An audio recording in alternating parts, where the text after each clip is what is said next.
तुम कश्मीर की बात करते हो, हम बलूचिस्तान में धमाके करेंगे। ये है इंडिया का जवाब एक छुपी हुई जंग के जरिए। इंडिया ओपनली जंग तो नहीं करता, मगर पाकिस्तान को अंदर से तोड़ने के लिए बलूचिस्तान में धमाके, टेररिज्म और गद्दारी फैलाता है। बलोच लिबरेशन फ्रंट को जो हाई टेक हथियार मिले जैसे GPS, IED, sniper rifle, night vision equipment, communication jammers end encrypted radios, वो लोकल लेवल पर नहीं मिलते। इन सब के पीछे हिंदुस्तान का हाथ है, जो पाकिस्तान के अंदर फसाद और दहशतगर्दी फैला रहा है। बलोच लिबरेशन फ्रंट ने 9 जुलाई से पहले ऑपरेशन बम का ऐलान किया। बलोच लिबरेशन फ्रंट के स्पोकमैन मेजर गौराम बलोच ने कहा था, रेजिस्टेंस एक नए मरहले में दाखिल हो चुकी है। ऑपरेशन बम का मकसद ये दिखाना है कि बलोच फाइटर वाइड एरिया में एक वक्त में बड़े स्केल पर कोऑर्डिनेटेड हमले कर सकते हैं। दूसरी तरफ बलोच नेशनल मूवमेंट के इंफॉर्मेशन सेक्रेटरी काजी दाद मोहम्मद रेहान ने बयान दिया, ऑपरेशन बम जिसका मतलब है सुबह का उजाला, ये हमारी तहरीक का एक अहम मोड़ है। बलूचिस्तान कभी भी पाकिस्तान का हिस्सा नहीं बनेगा। ये मैसेज हमारे दोस्तों के लिए भी है, ये मैसेज हमारे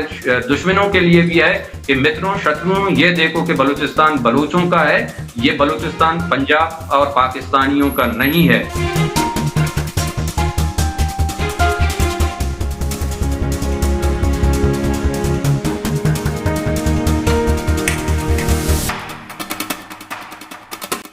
9 जुलाई की सुबह बलोच लिबरेशन फ्रंट ने सबसे पहला हमला पंजगोर के कलम चौक में FC चौक पे किया। इस हमले में बड़ा धमाका हुआ और उसके बाद दहशतगर्दों ने एडवांस वेपन से फायरिंग शुरू कर दी। ये ऑपरेशन का पहला सिग्नल हमला था कि कुछ बड़ा होने जा रहा है। इस हमले के चंद घंटों बाद बलोच लिबरेशन फ्रंट ने अलग अलग इलाकों में एक के बाद एक बड़े स्केल पर कोऑर्डिनेटेड हमले किए। इनमें सुराब, कीच, खरान, कोलवा और मूसा खेल भी शामिल थे। ये तमाम हमले एक टाइम पे चल रहे थे, इसका मतलब प्लानिंग बहुत एडवांस लेवल की थी। बलोच लिबरेशन फ्रंट ने रॉकेट लॉन्चर, ऑटोमेटिक राइफल, मोर्टार्स और IEDs यूज किए। कुछ जगहों पे FC की गाड़ियां उड़ा दी गई और कुछ जगहों पे सर्विलेंस ड्रोन को निशाना बनाया गया। बलोच लिबरेशन फ्रंट ने कुछ जगहों पे टेलीकॉम टावर को भी आग लगा दी। बलोच लिबरेशन फ्रंट का कहना था कि ये टावर मिलिट्री कम्युनिकेशन में यूज हो रहे थे। ये ऑपरेशन 3 दिन तक चला, यानी 9 जुलाई से 11 जुलाई तक। बलोच लिबरेशन फ्रंट के मुताबिक 3 दिन के अंदर 80 से ज्यादा हमले किए गए। ये ऑपरेशन अलग अलग 7 जगह तक फैला हुआ था। ऑपरेशन के दौरान लगभग 50 से ज्यादा आर्मी FC जवान शहीद हुए, 50 से ज्यादा जख्मी हुए, 25 से ज्यादा मिलिट्री व्हीकल डिस्ट्रॉय की गई, 22 टेम्परेरी चेक पॉइंट्स बनाए गए जहां बलोच लिबरेशन फ्रंट ने कुछ टाइम के लिए कंट्रोल हासिल कर लिया।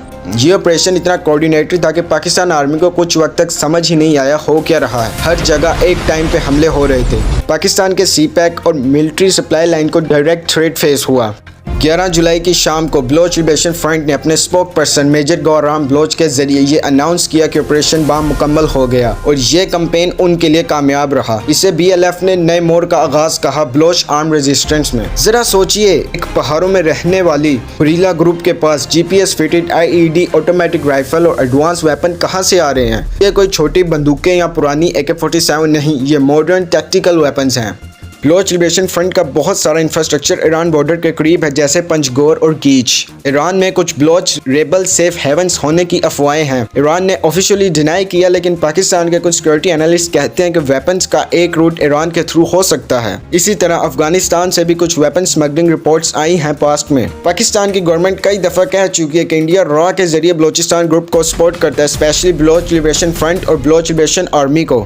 कुलभूषण यादव केस में भी पाकिस्तान ने यह बताया कि वो बलूचिस्तान में डेस्टेबलाइजेशन का प्लान कर रहा था। अफगानिस्तान में US और NATO के विड्रॉवल के बाद बहुत सारा वेपन स्टॉक लूटिंग या ब्लैक मार्केट में चला गया। Night vision goggles, encrypted radios, US grade rifle, सब कुछ तालिबान के हाथ लगा। आज के वक्त ये चीजें क्रॉस बॉर्डर स्मगलिंग के जरिए इजीली किसी भी ग्रुप तक पहुंच सकती हैं, including BLF। Baloch liberation front एक ट्रिबल या जंगो जारा ग्रुप नहीं रहा, ये एक trend, well founded and externally existent militant force बन गया है। जो दहशतगर्द ग्रुप 80 से ज्यादा कोऑर्डिनेटेड अटैक्स का ऑपरेशन कर सकता है, वो बिना फंडिंग, ट्रेनिंग और वेपन सपोर्ट के नामुमकिन है।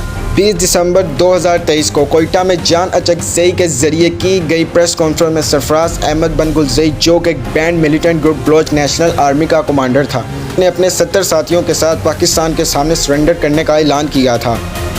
जब हमने यही समझा कि मैं बलोच हुकूक के लिए जद्दोजहद कर रहा हूँ, इस काम में जब मैं शामिल हुआ, मैं इबादत समझकर इस तहरीक का हिस्सा बना। लेकिन जब हमें पता चला, इर्द गिर्द हमने अपनी नज़र दौड़ाई, यहाँ पर सिर्फ कुछ चंद लोग हैं जो अपने ऐशो अशरत की ज़िंदगी गुजार रहे हैं। तमाम चीज़ें देखकर हमने महसूस किया कि यहाँ कौमियत और इस सरज़मीन के लिए कोई जंग नहीं हो रही है। लोग सिर्फ अपने ज़ाती मुफादात के लिए आम मासूम बलोचों को मरवा रहे हैं।